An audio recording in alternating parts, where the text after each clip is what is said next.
Hello and welcome back to Alice Talks Football, and in today's video I'm going to be talking about what is Manchester United's strongest starting 11, what even is our strongest formation, what's our strongest 11, what's our strongest team. I think this is a question that a lot of people have been speculating on. What is Man United's strongest starting 11, because we're changing it up every week, we're changing up formations. Donny Van De Beek's not even getting in the side when he's been good when he's played. Does Ole Gunnar Solskjaer even know his strongest team? And that's no. Does Ole Gunnar Solskjaer even know his strongest formation? And that is no. And in today's video, I'm going to be discussing what I believe is Manchester United's strongest starting 11, our strongest team. I'm going to be looking at two concepts. But I want you guys to comment down below, what do you think Man United's strongest team? If you were Ole Gunnar Solskjaer, what would be your go-to lineup? Now, first things first, I think with Manchester United, because we've been so inconsistent, we don't know our strongest lineup. I think that, consistency relates to a strong lineup, and I think the way we've been changing up is because we've been so bad here but good here. Whereas last season, I think the best bit of football we've played since the Sir Alex Ferguson era that came out after lockdown last season, where we won 4 games in a row by a 3-goal margin. No team ever done that. And when we were playing well, we had the same lineup playing each week in the Premier League. That lineup that went 14 games unbeaten and got us to 3rd and played the best football we've played since Sir Alex Ferguson.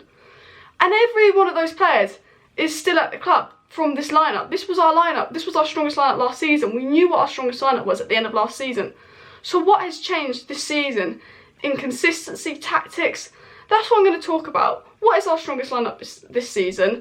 And does it really compare to our strongest lineup last season? But before I get into this video, please hit that like button, subscribe down below, share this video. And I also want to say that this video is sponsored by the OneFootball app.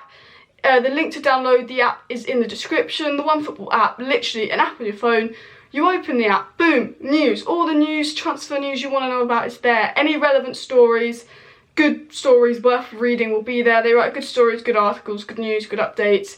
When matches are on, they'll update you on the score. There'll be fixture lists, transfer news, how likely they think it is. It's just everything to do with football is on the OneFootball app. So link in the description to download that. And let's get into the video. So like, subscribe, share, boom. And comment what you believe Manchester United's strongest starting 11 is. Now, first things first, I don't actually think Ole Gunnar Solskjaer knows what his strongest formation is, let alone his strongest starting 11.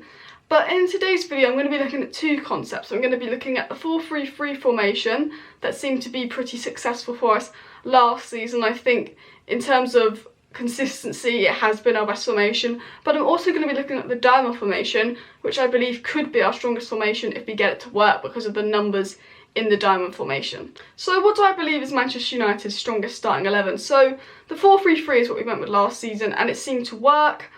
However, bench depth in the 4-3-3 struggles, whereas in the 4-2-2-2 diamond or 4-4-2 diamond, you could have Pogba and Greenwood on the bench and still put up a strong lineup, or Rashford and Fernandes on the bench, as we saw versus Leipzig, and still put out a strong starting lineup. But I'm going to go and start with a 4-3-3 and what I believe is Manchester United's strongest starting 11. Goalkeeper De Gea. I think Dean Henderson's been good, but it's just not been, it's not played enough. Do you know what I mean? I like Dean Henderson, but I think he's wasted. And Wan-Bissaka right back. Left back I've gone with Telles. I have to say I think Luke Shaw has been one of our more consistent players. I've been really impressed with Luke Shaw lately. He has got an injury, but we brought Telles for a reason because Telles is a top left back. Centre back, I believe our strongest centre back is Lindelof. I think other than aerial presence, Lindelof is better than Maguire in every aspect of the game. I've said for months I prefer Lindelof. I just think he's a better centre back.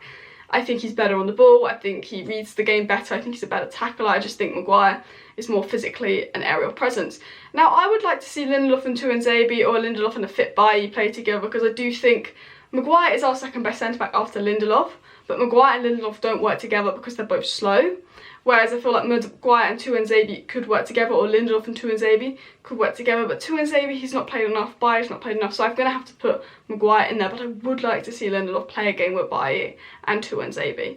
Now, CDM spot, I've gone with Matic. Now, I think Fred has been our best defensive-minded midfielder, but Fred always plays well when he's in a pivot with McTominay or in a pivot with Matic. Fred's not really played CDM role on his own, and that's why I've gone with Matic. Even though Matic has been inconsistent, I think he's the only player that can really play that role on his own, which highlights Manchester United, go buy CDM. You didn't buy Sancho, which is one of the reasons, was kind of struggling in terms of bench depth.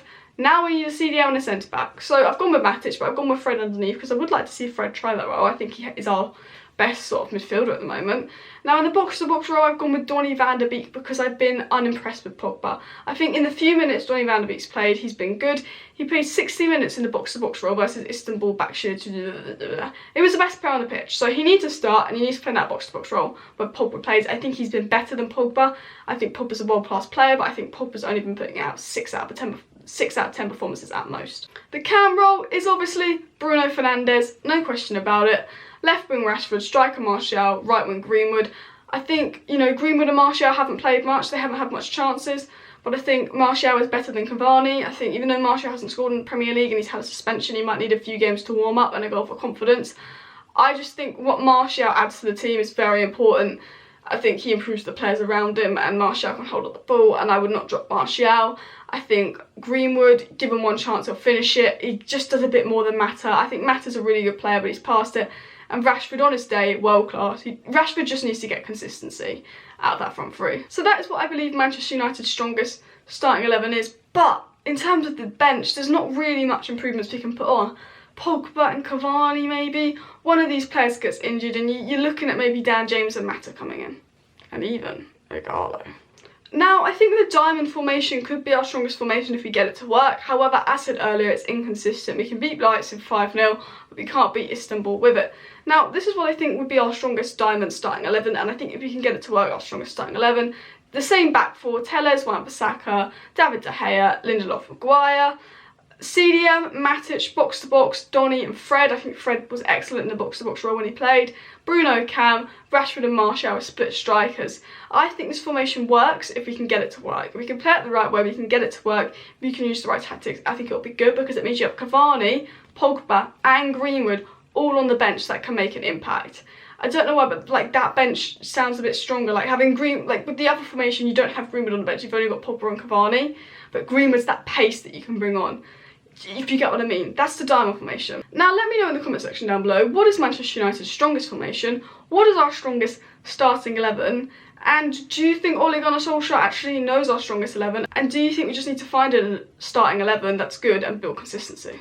Anyway, I hope you've enjoyed this video. I'm just discussing what I believe is Manchester United's strongest starting 11. Let me know what you think yours is in the comment section down below. If you haven't already, please hit that like button, subscribe down below, share this video with your friends, and I'll see you next time. Peace.